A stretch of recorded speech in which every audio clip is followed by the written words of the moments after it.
Hi, my name is Teringanga. I operate and run Property Hall Investment Limited, where we sell and buy properties, that is land and buildings, and also have coaching programs to help you as a realtor or as an investor so that you're able to upgrade your skills to be a better realtor or investor. Today we are going to discuss 5 simple ways to help you become a better investor.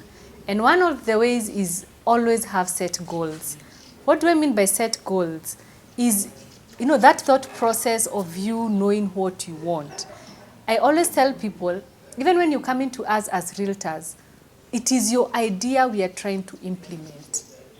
So have that idea. What do you want? Do you want to own property in terms, is it a rental? Is it your own home? Is it for farming? So that when you're coming to us or when you're looking for property, you already have a background, you've set your goal as to what you want. Remember, when you fail to plan, you plan to fail. So have set goals as to what you want in this life. You want to be an investor. What kind of investment do you want? Where? The other thing is that you've got to start saving. Real estate investing is capital intensive. It's not something that you need 2 shillings, 5,000, 50,000. Okay, there's land for 50,000, but you need to have started saving. And I always tell people, or I always tell my friends, or anybody who comes across me, that when you take even something like a pizza, going for about 700 shillings, that's a bag of cement. So you cannot say that you'll be eating pizza and you cannot afford real estate investing. You don't need the total sum of money for you to start investing. Start small and you're eventually going to get there. There are those saving tips that you can undertake each and every day. Like today you can skip lunch. Tomorrow you can skip something else. Like if you are going for a movie, you can skip that week, you don't go for a movie. And eventually this money, you take it to real estate investing. At the end of the day, this is what I call delayed gratification, whereby if there was even a trip you were to undertake, but you can delay that gratification or delay that trip to be done next year for you to be able to save the money you'd have used for that trip and eventually get the property that you've always wanted. Always scout for properties. It is very difficult, like most of the people I've come across, saying that if you scout for property, yet, where do you get these properties? Like, I'll show you a property in one of our episodes, whereby I've collaborated with a certain company, also an agency company, because then they have the ideal property that my client wants. So as you're scouting for this property, you may do it alone, in that I don't know that you'll move house to house or estate to estate, or you can use a realtor or an agent to help you. Because what happens with us realtors or the agents, we already have several properties that are up for sale.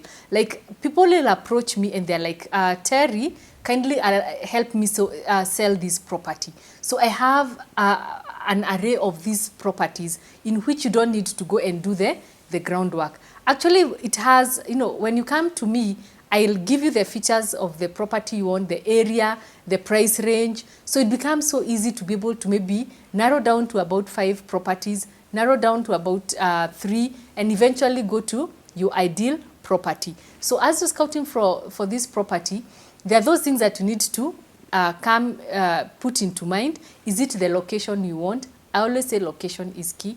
Is it within your budget? Is it, does it have the features you want?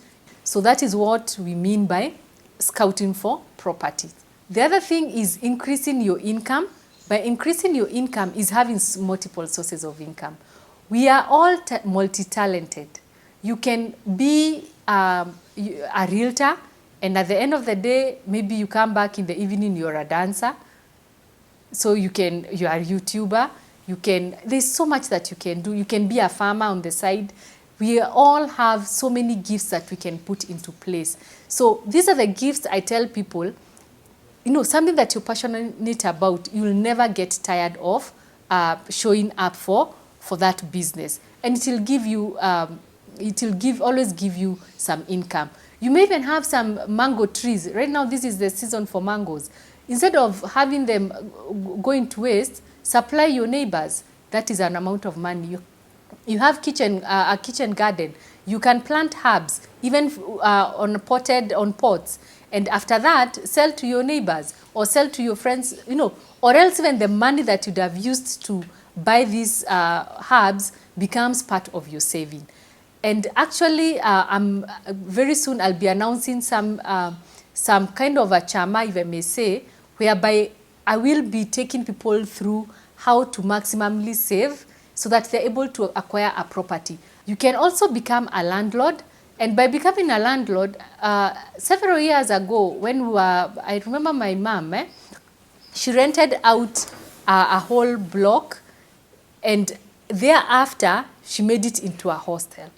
But this is in agreement with the landlord. There are just so many ways you can be able to come invest in the real estate.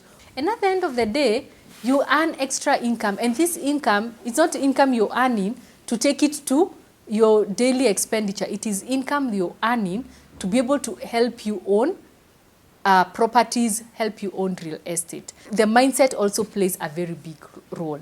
How are you seeing these possibilities? Because if you really want to be a landlord, you just start seeing possibilities where others are not seeing. So gather the courage. Like I always say, gather the courage, feel the fear, but do it anyway. Just start. Let that be your daily mantra, whereby even if, fear is on the other side of success.